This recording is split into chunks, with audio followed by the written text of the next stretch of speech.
So, Christine, can I start with you? Can I ask you what has been your experience with the writers community? In Singapore, there is this quaintly named group of published writers called Math Remedial. It has nothing to do with math, but to do with Math Paper Press, which is the leading independent publisher, bravely publishing poetry, many poetry titles. And members of Math Remedial include Tanya, the Rosario who's here today, and myself, and Joshua Ip, and other writers published by Math Paper Press. That's why we call ourselves Math Remedial, in a wink to the tuition culture in Singapore. Most of our students have remedial lessons.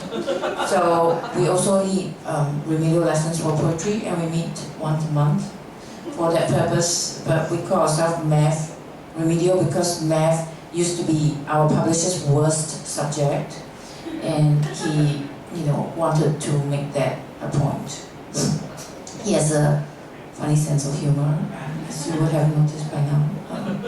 Yeah, so it's a lively group. We meet once a month. We also love dogs in that group. And one of our members actually calls her two huskies her children, fur children. So, and that's true. So that's one, and there are like 6 other overlapping groups of various ages. Being a high school teacher myself, that's my main job. I am very interested in the work that Pooja Nancy, who's also here. You should totally try to catch her talks. She's a really inspiring teacher and poet, and she's mentoring younger poets who are not published in this group called Burn After Reading. The names are all very sensational, but no burning takes place.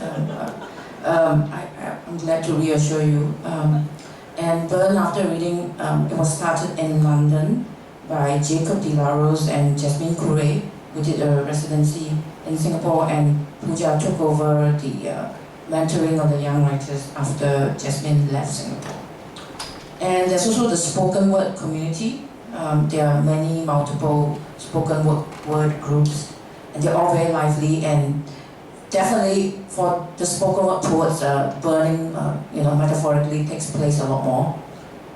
They're very fiery, very interesting people, and So then, being Singaporeans, we are quite afraid to speak up because there's often a cost to speaking up, especially if you write about politics.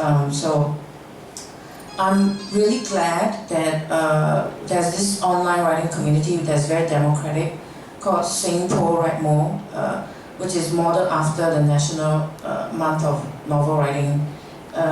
And that takes place in April every year, and there are about 400 people take part in writing poetry, and they tag it by hashtag, and you can discover who has written what that particular day.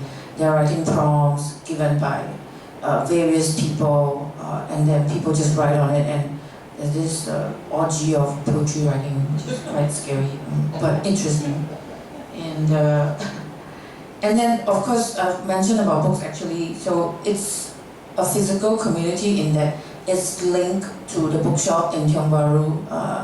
It's the 10th year anniversary of books actually this year, which is a great feat given the exorbitant rentals in Singapore that clearly don't take into account the cost of living in Singapore, which is already one of the highest in the world. And then the last one is the expatriate writing community in New York of Singaporean writers, and they meet once a month at a meeting called Second Saturdays. So the second Saturday of every month, the Singaporean writers gather to share food, of course. Singaporeans are very big on food, and then share their writing. Yes. Right. We'll come back to some of those points because I think there's a lot of openings there which we'd like to explore. But before we do that, let me talk to Aditya. Aditya, tell us about your experience. You were part of Riyaz in Delhi, and I mean, how did, I mean, was being,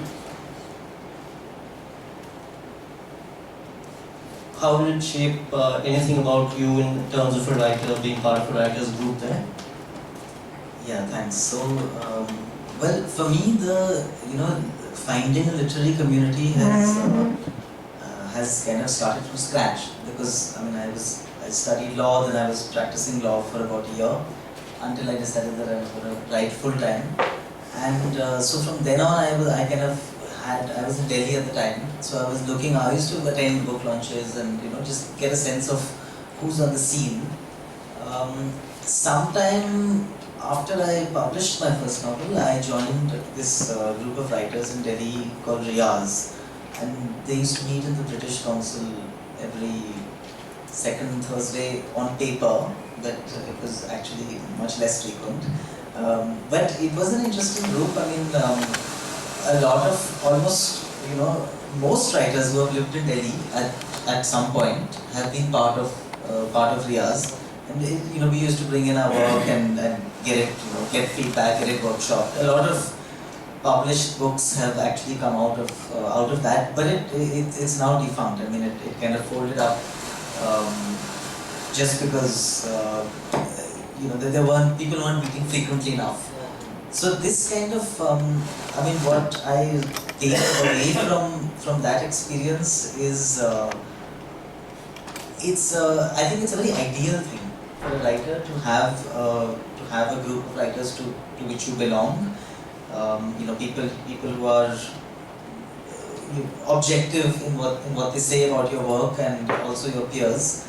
It's an ideal state, but I don't know if it's so easy to actually achieve in reality. Which is why I always look out for it. I mean, I'm in Goa now, and I've submitted an application to Goa writers. So it's something which you look out for, but it may not necessarily come through, because on the other hand, writing is also a solitary thing, right? I mean, and one of the dangers, in fact, of writing groups is that you lose your voice. I mean, if you're not already kind of confident in terms of your style and your themes, you might end up just trying to please the people around you, which is not the way. So that's another thing. And in between, I was in Bombay. In Bombay, I was doing a little bit of script writing, so I was part of this in an informal way. I was, the area where I lived was full of script writers. So you definitely had a sense of a community there as well. Even though they used to meet mostly in the pubs, and but there was a lot of analysis of each other's work. So I guess there's also another sense in which we speak of a literary community, which is a wider sense, the tradition to which you belong as a writer, and that again is something which because I write as an English writer in India, that's something you need to. It's not a given, And I remember one important thing for me in the course of my development as a writer was discovering a writer called Arun Joshi, who wrote back in the 60s and 70s. He wrote in English. He didn't get the same renown as Salman Rushdie and others, but because he published only within India, he never published abroad.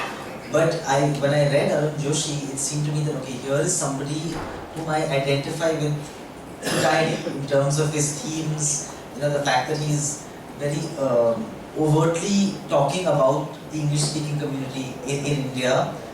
It kind of gave me a sense of being part of a tradition, even if it is just one person. Just even one person is enough for that to happen. So yeah, I guess you, in a wider sense and in a more immediate sense, you do look for community. Yeah, in fact, you mentioned the fact that in the among the script writers whom you were working with, you'd meet in pubs and stuff like that. I mean, that kind of reminds me of some of the, you're talking about a tradition of writing, but there's also a tradition of writers groups, so to speak, right? I mean, you have people like the Inklings and what was that Dorothy Parker was part of the something circle, sorry. Anyway, the New York Circle that she was part of. they would usually do that. They would meet in speakeasies and bistros and pubs and have a drink while they're discussing. And in that context, one thing that interests me, you have been part of various groups, different kinds of groups. How do each of these? I mean, do they work differently? Do you find that when you're in one, the way you interact with people changes, or does it? I mean, is it more formal? Is it less formal in some and more formal in some others? Is it? I mean, how does it work? And that's the part. That's the time when the stuff really the more interesting conversations in a sense happen. When the critiquing is happening, it's governed by certain rules and you're doing certain formal things. You're going around the circle and nobody interrupts another person. Whereas obviously once you're in the pub, everyone's interrupting everyone all the time. But somehow I feel that those two different experiences give you very different inputs to what you're doing, and each has its own value, right? Yeah, actually that sounds quite a healthy system because you also don't want your writers group to be the sole method in which you're getting feedback and you're getting validation as a writer, because your community is your public. I mean that is your wider community which you're addressing, and you hope to receive reviews and opinions and feedback from them. So I guess there's always when you talk about community, there's always this other word, clique, and how to make sure that a community does not become a clique is a challenge, and I can't say that we've been very successful with it. At least coming in from speaking of Delhi literary circles, one of the charges which is often leveled against them is that it's full of cliques, and it is. But another thing I was thinking of while you were speaking is a literature festival as well is a community experience, and the kind of proliferation of literature festivals that we've had in India, I think it's pretty unique. I mean, I'm sure it is unique anywhere in the world that you've after Jaipur, almost every city and has its festival. And so I think it speaks to something. I mean, it shows a certain need. It shows that this group of people is, I don't know if we are overloading festivals, if we are overloading our communities, our kind of communal gathering with expectations.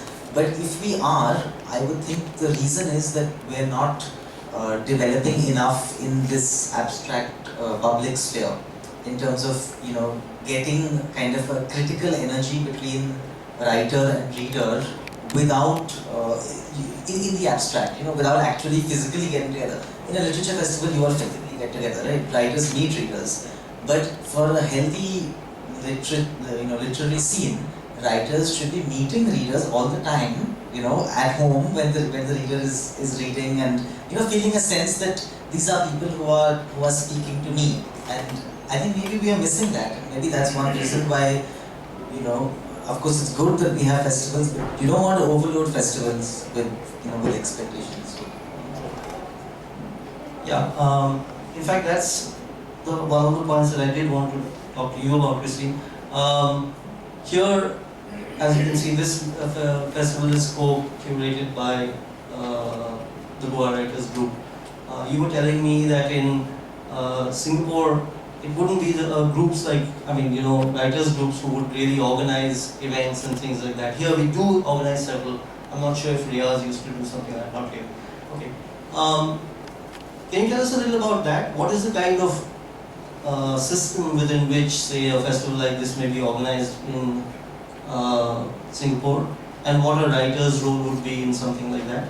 Oh, it's quite interesting. We were talking about that because among the Singapore writers, because a festival of this scale would be run by the National Arts Council and the National Library Board, which has come under fire because they actually pulped books that were not in keeping with heteronormative standards, but it was actually based on the true story of two male penguins, who adopted an orphan baby penguin in Central Park Zoo.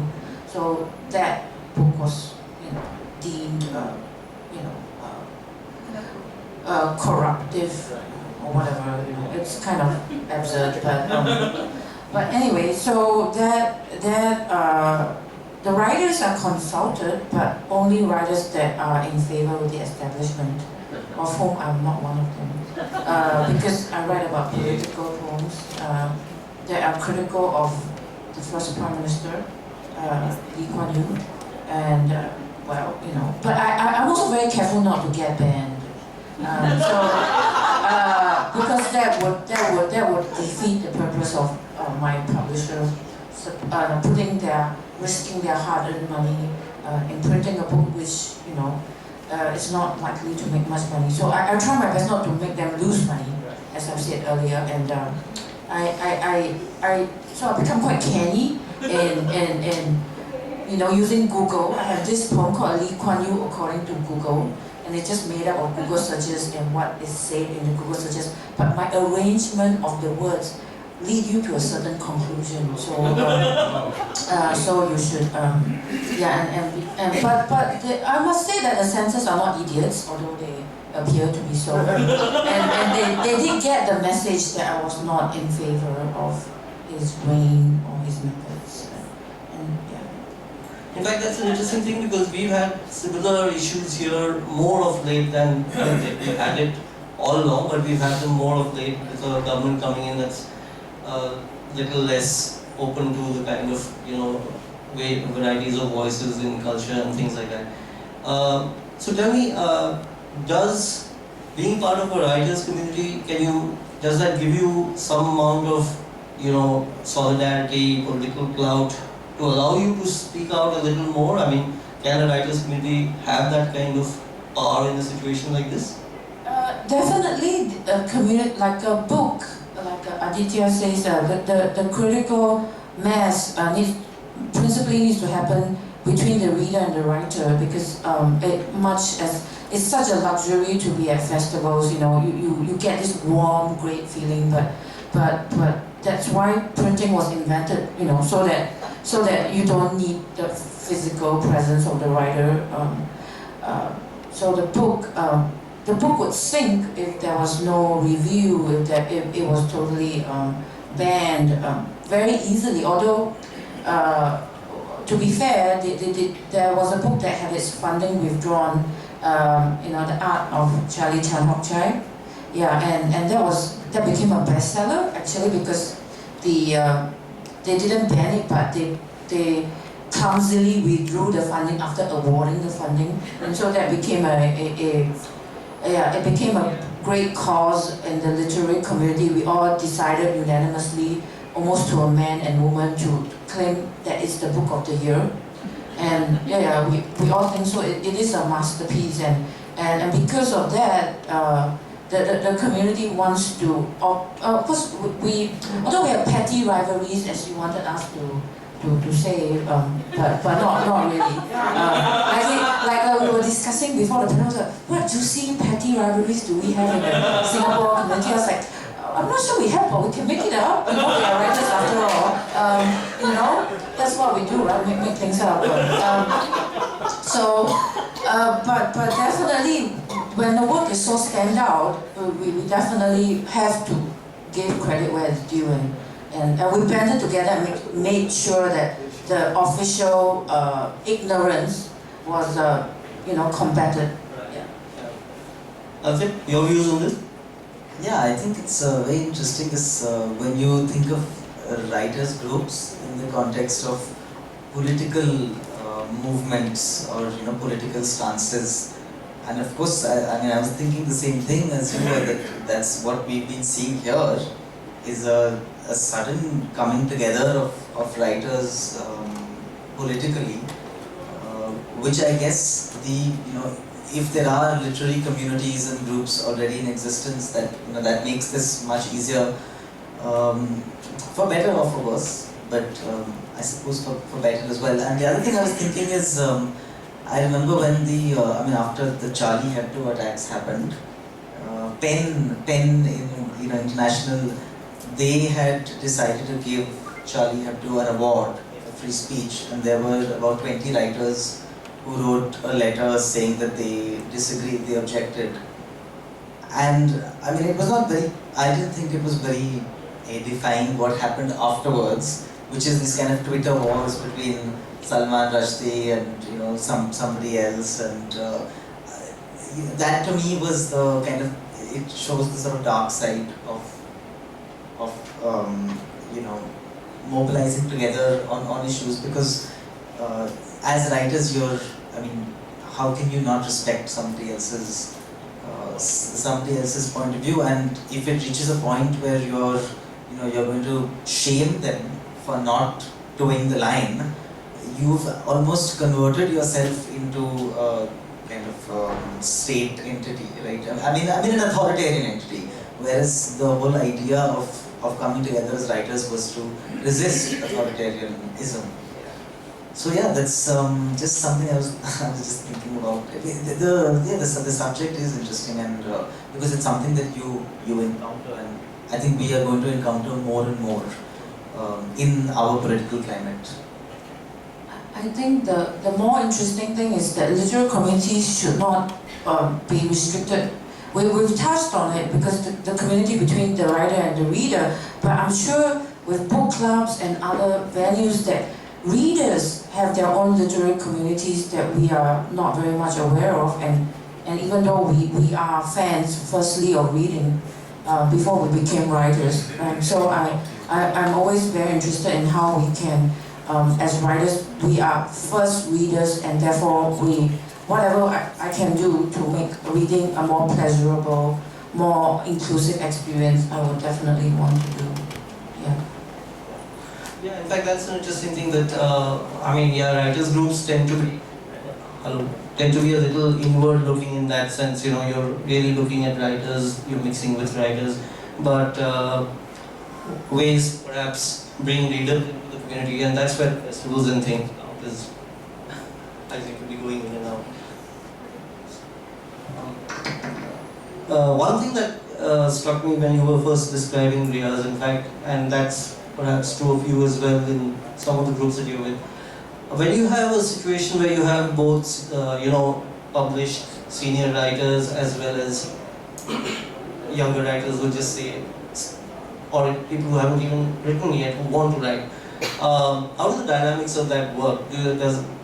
I remember the first time I submitted a story for critiquing, it went around the circle, and every possible point of view was given to me, and I really didn't know what to do with all that. Is that like the common situation? Is it how it worked in Riyaz, or were there ways in which the senior writers would be able to mentor some of the younger ones and work with them?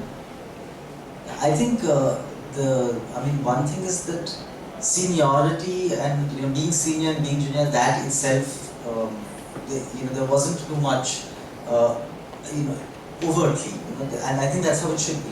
Because you're in fact, that's one of the good things about a writers group, is that it should humble you a little bit. Because otherwise, as writers, if you're just sitting by yourself, you get the impression that you are extraordinarily special in terms of stringing together sentences, and but you realize no, many people have this talent. Now there are lots of writers. So one thing is it should kind of humble you, and I think it does that. And I think it can be quite positive. There's a friend of mine, I know he was helped a lot by a more established writer, and in a positive way, as far as I can see. I don't know if what he thinks about it right now, but I think he was helped to get his work out there. So long as you don't have too much of a hierarchy, I think it's good, and people can help each other in terms of what they see, relating to the work. That if somebody's work is interesting, and another person feels that they have something valuable on that area, then in that context, it makes sense to help. But if it becomes again, this is where the community becomes a clique, right? When you have to be friendly with the right people in order to climb the ladder. That shouldn't happen. It does happen, but Listen, how about you? You've been part of a group that mentors young poets, and at a different level, though you have been writing for long time. You're now writing your first novel, so in a sense, you're right. I mean, that's Yes. yeah. So you're a beginner in that sense. So I mean, do you feel you benefit from the community around you when you're starting on something like this, and do the younger people in the other group, the poetry groups, benefit from your experience? The only reason I'm writing a novel is because my professor at the new school said, if you want to be a semi-professional writer, you have to write novels. You can't continue writing poetry. That's how it was. Because I was never inclined to write a novel because I'm very, very concise in my writing, and I'm like a sprinter, and the novel is like a marathon, and I would never dream of writing a novel. But it's interesting, it's definitely interesting, and knowing that other people are writing novels is a great help because, like, wow, it's doable, it's humans can do it. Not just superhumans, and and the National Novel Writing Month. If you write 2,000 words a day and you keep at it every day, and no matter if it's terrible, as long as you write that number of words a day, you get a first draft out, and even though it never sees the light of day, it's at least done. So, but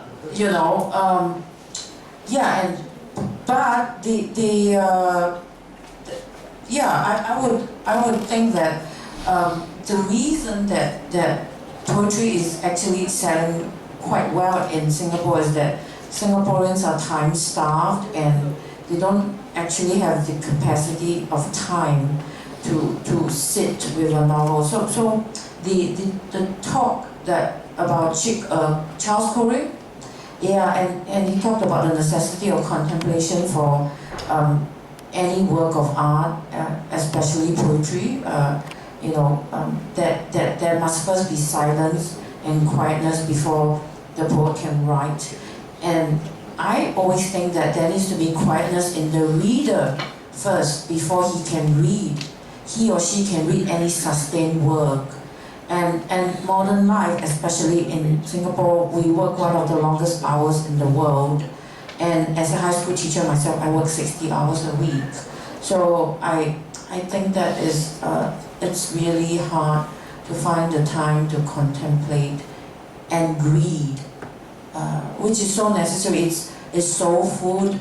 It's food that even an extrovert like me needs. I'm very restless, but obviously I sit down when I read, although I've been known to stand and read sometimes, but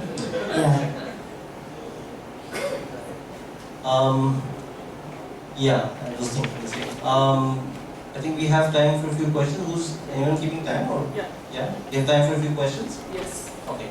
So, yes. I'm just going to point here. I went to a panel at another Aniruddha book festival. Yes. And the panel was the poet novelist. Oh. So there were 3 poets on the panel who had all written books of poetry, multiple books of poetry, and they had just published their first novel. So you've got a tradition. Oh, thank God. Yes. Thank you very much.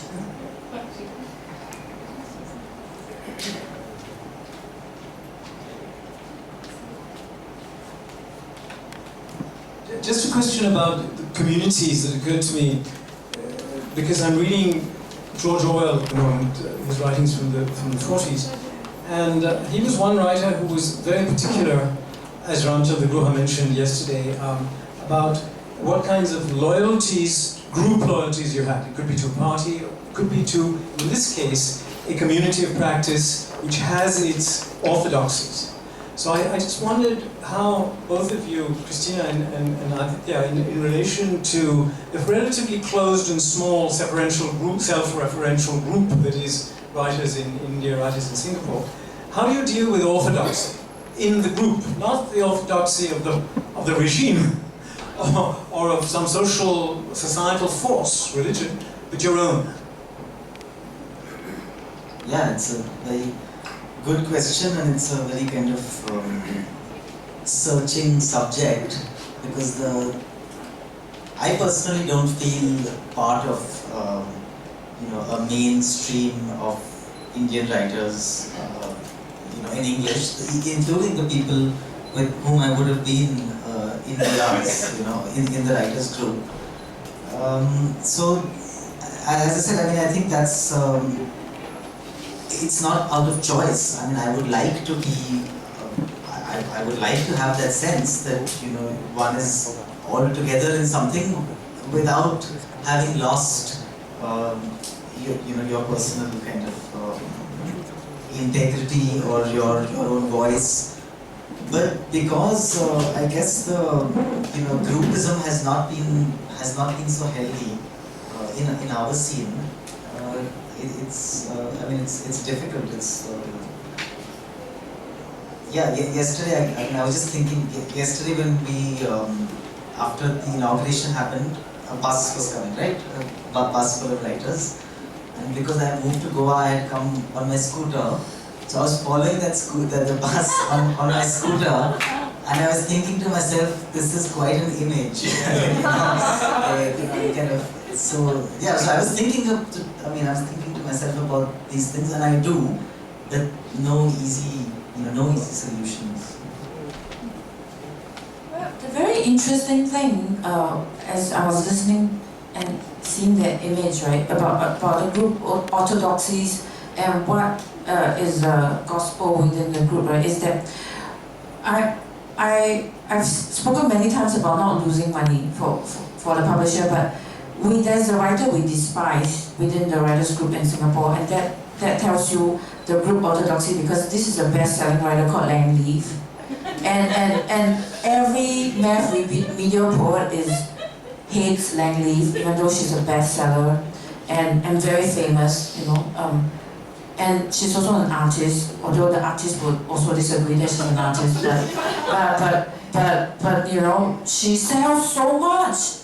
She's a bestseller every year, every book, and the poems are like doggerel, but it sells like hotcakes. Who are we to argue with sales? Maybe, I don't know. But that tells you about the group orthodoxy. Like, we want our art to be fierce and true and a bit difficult, but not too difficult. And we want our writers to rise, but that also implies a superiority on our part, which is a bit disconcerting, and I don't want to be, a snob, but within the group we agree on hating Lang Leaf or agree on despising Lang Leaf, which sits uncomfortably with me. Although I don't like it, but I'm the kind of person who never tries to hate anything, but I wouldn't buy her book even if you paid me to buy it. So. One last question.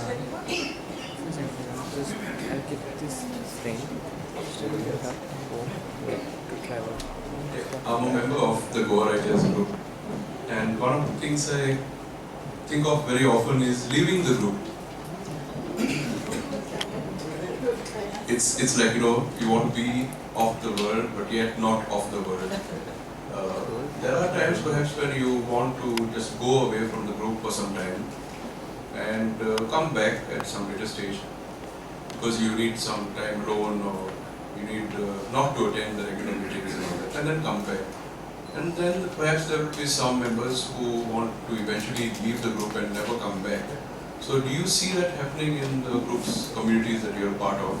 This wanting to leave, this wanting to come back, this wanting to never come back. It's a bit subversive in a way. Well, in Singapore, a lot of the writers leave because they often have a stint overseas for an extended period of time. I did that recently. I finished my MFA. I was away in New York for 2 years, so I was technically still part of Math and Video. I tried to Skype in several times, but it's not the same thing. And the idea of leaving for good, I think, is the more controversial question. And why would a member leave for good? One, because they have outgrown the group temperamentally. They may feel that their time is not best spent with the group, because the we try to simulate a workshop, and the workshop process is necessarily quite time and labor intensive. And so if you are very impatient and you think you can travel faster alone, then you should. I definitely respect that. But I'm an extrovert and I like being around people. But I know there are writers who are very introverted and they will feel oppressed by all this talk, and they just want to be left alone. And all power to them, because there's this book by Susan Cain about the power of introverts, right? Yeah, it's quite a popular book.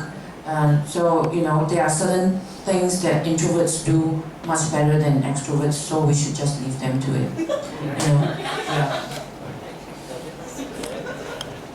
Yeah, I mean, my experience has been, I wasn't thinking of leaving Riaz when I was part of that group in Delhi, but the group itself collapsed. So, as Christine said, there are many legitimate reasons why a writer might want to leave a group. My own experience is that I would like to be part of a group and which functions in a healthy way. I mean, and even if I'm not, I would still want that. Okay, I'm getting signals like this so I guess, and I can see our next panelists are also waiting with bated breath. So we'll call it a day at that, not a day, but an afternoon. All right. Thank you so much, Aditya. Thank you, Christine. Thank you. Bye.